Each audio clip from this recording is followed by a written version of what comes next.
तो भाई आप लोगों में से किसी ने कभी डब्ल्यू का कॉन्ट्रैक्ट देखा है? जब सुपरस्टार का मतलब जो कॉन्ट्रैक्ट होता है जो वो साइन करते हैं डब्ल्यू के अंदर, तो भाई आप ये ट्वीट देख सकते हो, जूलियस क्रीड की तरफ से है, जो कि क्रीड ब्रदर्स के एक वन हाफ हैं। तो उन्होंने पूरा कॉन्ट्रैक्ट की फ़ोटो डाली है, तो आप ये पूरा देख सकते हो भाई कैसे क्या रहता है, पढ़ सकते हो उसमें क्या लिखा हुआ है, और साइन सिग्नेचर और डेट सब है। वैसे फर्जी कॉन्ट्रैक्ट है, मेरे को मालूम है फर्जी है भाई, रियल वीयल कुछ नहीं है, ये एक फर्जी कॉन्ट्रैक्ट है, लेकिन फिर भी आप देख सकते हो सुपरस्टार के कॉन्ट्रैक्ट कुछ इसी प्रकार के होते हैं, और जो लीगल वाला कॉन्ट्रैक्ट रहता है वो नहीं है। लेकिन फिर मैंने आपको दिखा दिया भाई कि कैसे डब्ल्यू क्या शो करती है। नकली रहता है, लेकिन उतना ज़्यादा नकली भी नहीं रहता भाई। शुरुआत कर लेते हैं सबसे पहले हम लोग अमेरिकन नाइटमेयर कोडी रोड्स के बारे में। तो आप ये फोटो देख सकते हो भाई, ये सर्वाइवल सीरीज का ऑफिशियल पोस्टर है, ट्रिपल एच ने ट्वीट डाल के इसको किया था, और कोडी रोड्स की शक्ल में पेंट लगा हुआ है। जब कोडी रोड्स की शक्ल में पेंट होता है ग्रीन और ब्राउन कलर का, तो आपको याद होगा कि कोडी रोड्स का पहले गिमिक होता था स्टार डस्ट वाला, जो गोल्ड डस्ट के साथ वो टैग टीम में थे, और वो कितना गंदा रहा था मतलब कोडी रोड्स से करियर के लिए। उसके बाद कोडी रोड डब्ल्यू से निकल गए थे। तो भाई ये कोडी रोड्स की फिर वही फोटो है, तो इसको लोग ट्रोल कर रहे हैं, अरे फिर वही कोडी होगा, वही कोडी होगा, कोडी रोड्स पेंट ला के आएंगे सर्वाइवल सीरीज में। लेकिन गौर करने की बात ये है भाई कि कोडी रोड्स साल के चौथा सबसे बड़ा प्रीमियम लाइव इवेंट है, उसमें अकेले पोस्टर में है। सोच रहे हो सर्वाइवल सीरीज में अकेले पोस्टर में है कोडी रोड्स। तो आपको याद होगा अभी पे बैक के अंदर जजमेंट डे पूरी पोस्टर में थी, और क्या हुआ था जजमेंट डे के साथ, अनडिस्प्यूटेड टैग टीम चैंपियनशिप जीती। तो हो सकता है कोडी रोड्स के साथ भी कुछ हो जाए अच्छा सर्वाइवल सीरीज के अंदर। समझ सकते हो आप लोग किस तरीके की बात कर रहा हूँ मैं। और जब मैं कोडी रोड्स की बात कर रहा हूँ, तो आप स्क्रीन के ऊपर देख सकते हो भाई कि रोड टू रेसलमेनिया जो डब्ल्यूडब्ल्यू के लाइव शोज रहते हैं ना, जो रेसलमेनिया मतलब रॉयल रंबल से रेसलमेनिया के बीच में होते हैं, उसमें डब्ल्यूडब्ल्यू ने कोडी रोड्स को मेंशन किया। मतलब कोडी रोड्स हर जगह है भाई, अभी सर्वाइवल सीरीज के पोस्टर में भी हैं, और जो पूरी रोड टू रेसलमेनिया के लाइव इवेंट है उसमें भी कोडी रोड्स हैं। तो भाई कोडी रोड्स को हाईलाइट डब्ल्यूडब्ल्यू कर रही है, क्या पता कोडी रोड्स रेसलमेनिया के अंदर ही जीत जाएं। इसके बाद आप ये रेसलिंग ऑफ्स की तरफ से भी ट्वीट देख सकते हो, जिसमें उन्होंने बताया कि भाई जो पिछला साल का रेसलमेनिया हुआ था उसमें 90% जो पार्टिसिपेंट थे वो एनएक्सडी के सुपरस्टार थे। मतलब सोच सकते हो आपके एनएक्सडी के सुपरस्टार 90% थे। रोमन रिंग्स खुद एक एनएक्सडी के सुपरस्टार रह चुके हैं, आपको याद होगा, और बहुत सारे सुपरस्टार। तो एनएक्सडी एज अ डेवलपमेंट ब्रांड है, तो डब्ल्यूडब्ल्यू चल रही है, और उसको अब कंसिडर भी नहीं करता एज अ डेवलपमेंट ब्रांड। और हाँ एनएक्सडी की बात ही कर रहा हूँ मैं, तो एक और अपडेट आपको बता देता हूँ, जिसको मैं बोलूँगा मेगा अपडेट है भाई। एनएक्सडी CW नेटवर्क के ऊपर जा चुका है। 2024 के अक्टूबर में इनका जो वो होगा, मतलब ये शुरू होगा एनएक्सडी का सीज़न प्रीमियर, मतलब अक्टूबर 2024 के अंदर।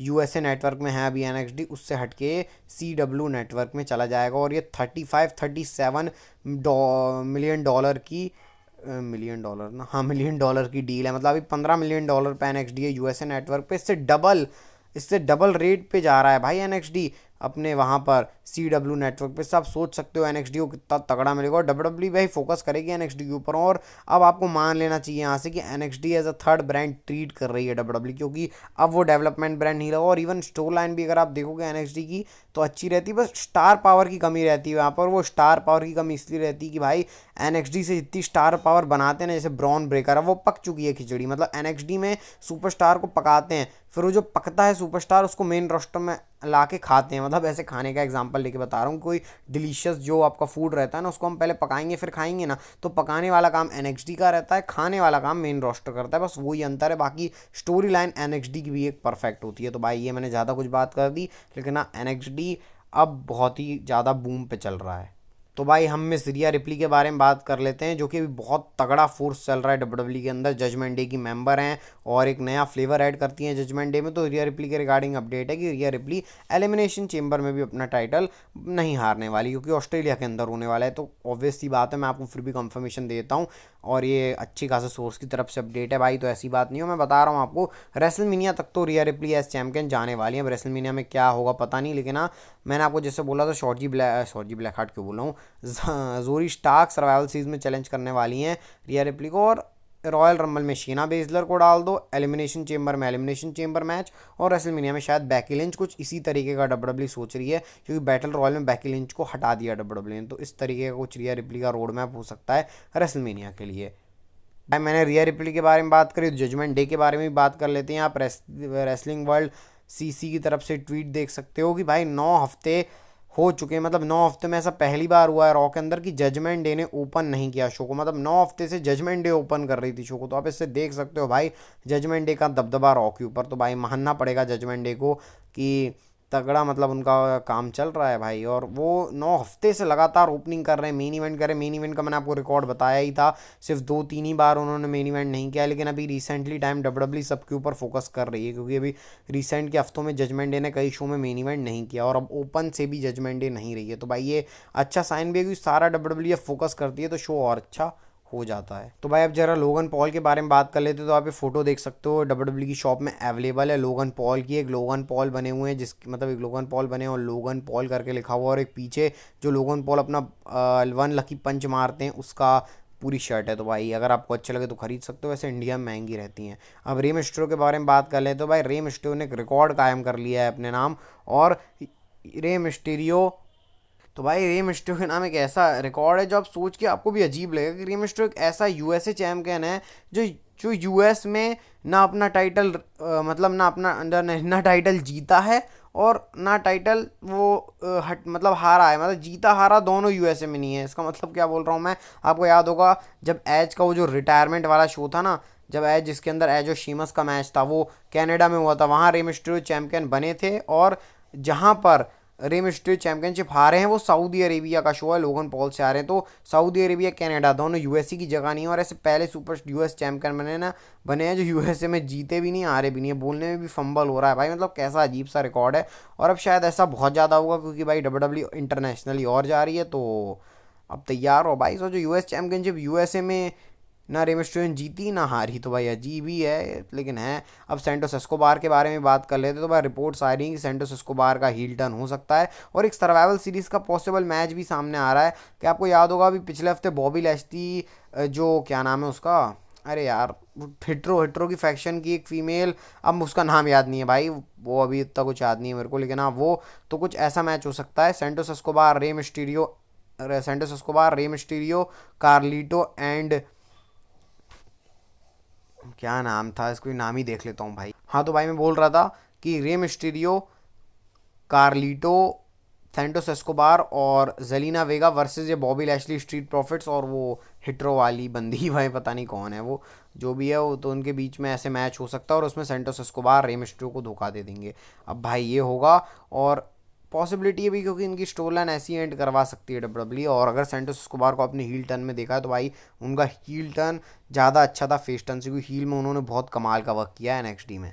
तो जरा भाई बात कर लेते हैं हम रॉ की व्यूअरशिप के बारे में। तो पिछले हफ्ते रॉ की व्यूअरशिप आई थी 1.390, और ये बहुत बड़ी है, 1.500 बड़ी है, बस इतनी है रॉ की व्यूअरशिप, ज़्यादा बात करेंगे नहीं। और मेरे हिसाब से 3 मिलियन होनी चाहिए जैसा शो गया था।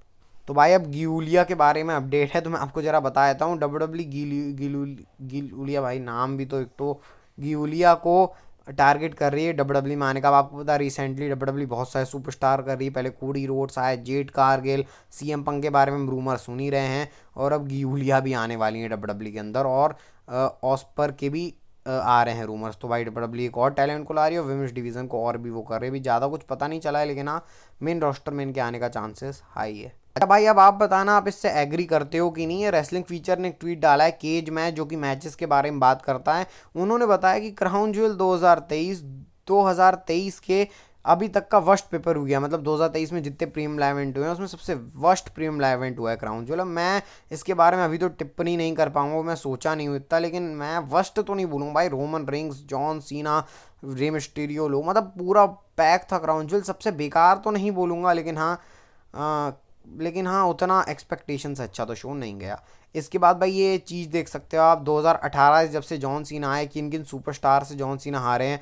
सोलो सिकोआ, ऑस्टन थेरी, ब्रे वायट, सेथ रॉलिंस, रोमन रिंग्स, दी अंडरटेकर, अलायस और सेथ रॉलिंस। सेथ रॉलिंस ने दो बार हराया जॉन सीना को।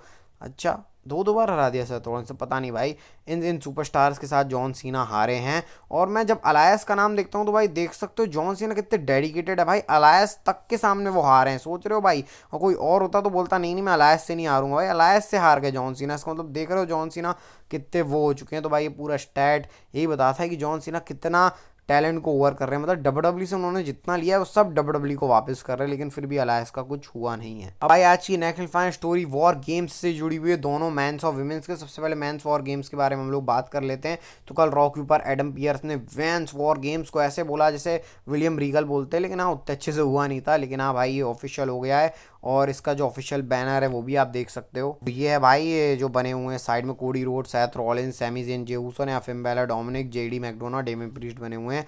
तो अब इसके बारे में अपडेट ये है भाई, देखो अभी रॉ मतलब रॉ 2 रॉ बची हैं, उसके बाद सर्वाइवल सीरीज होगी। तो भाई 2 रॉ डब्ल्यूडब्ल्यूई शांति से तो बैठेगी नहीं, तो पॉसिबल एक एक बंदा और आ सकता है। अब इसमें सीएम पंक का नाम आ रहा है, रैंडी ऑर्टन का नाम आ रहा है।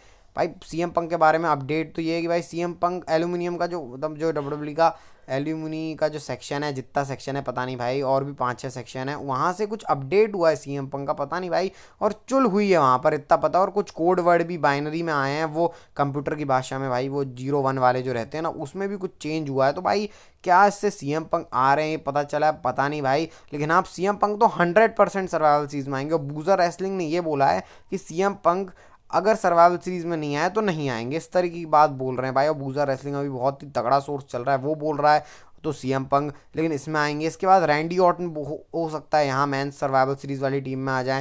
लेकिन पॉसिबल जो नाम है जो सामने आ रहे हैं, मतलब पॉसिबल नाम, ड्रू मैकिंटायर ज्वाइन करेंगे जजमेंट डे को, और रिकोशे ज्वाइन करेंगे फेस वाली टीम को, मतलब रिकोशे रहेंगे यहाँ पर, क्योंकि रिकोशे का भी कुछ है नहीं। और शिंस्के नाकामूरा भी सर्वाइवल सीरीज के अंदर है। तो भाई अब बहुत सारे ऐसे नेम हो सकता है, शिंस्के नाकामूरा और रिकोशे, या फिर ड्रू मैकिंटायर बेबी फेस वाली टीम को ज्वाइन कर लें, जजमेंट डे को शिंस्के नाकामूरा ज्वाइन कर लें, ऐसा कुछ हो सकता है। सीन सिनेरियो बहुत सारे फिक्स हैं, लेकिन जहाँ चांस है रिकोशे और ड्रू मैकिंटायर के, अभी रिपोर्ट्स के अकॉर्डिंग, मेरे को तो नहीं लग रहा, लेकिन ऐसा कुछ हो सकता है। रैंडी ऑर्टन भी आ सकते हैं सरप्राइज एंट्रेंस। तो इतनी सारी पॉसिबिलिटी लेके चल रही है मैन सर्वाइवल सीरीज वाला वॉर गेम्स। अब विमेंस के बारे में बात कर लेते हैं भाई विमेंस सर्वाइवल सीरीज का जो वॉर गेम्स होने वाला है, उसके अंदर टीम इयो स्काई और टीम बियंका ब्लेयर के बीच में ये हो सकता है। और अब इसमें जो नाम सामने आए हैं टीम इयो स्काई वाली में, उसमें इयो स्काई, कायरी जेन, बेली और 2 और बंदियां रहेंगी। और यहाँ पे बियंका ब्लेयर, शार्ट फ्लेयर और शॉर्जी ब्लैक हार्ट के साथ 2 रहेंगे, मतलब ये तो पक्के हैं। और अगर मैं यहाँ से फोकस करूँ तो और कौन 2 लोग हो सकते हैं, लेकिन इतने मैंने आपको बता दिए।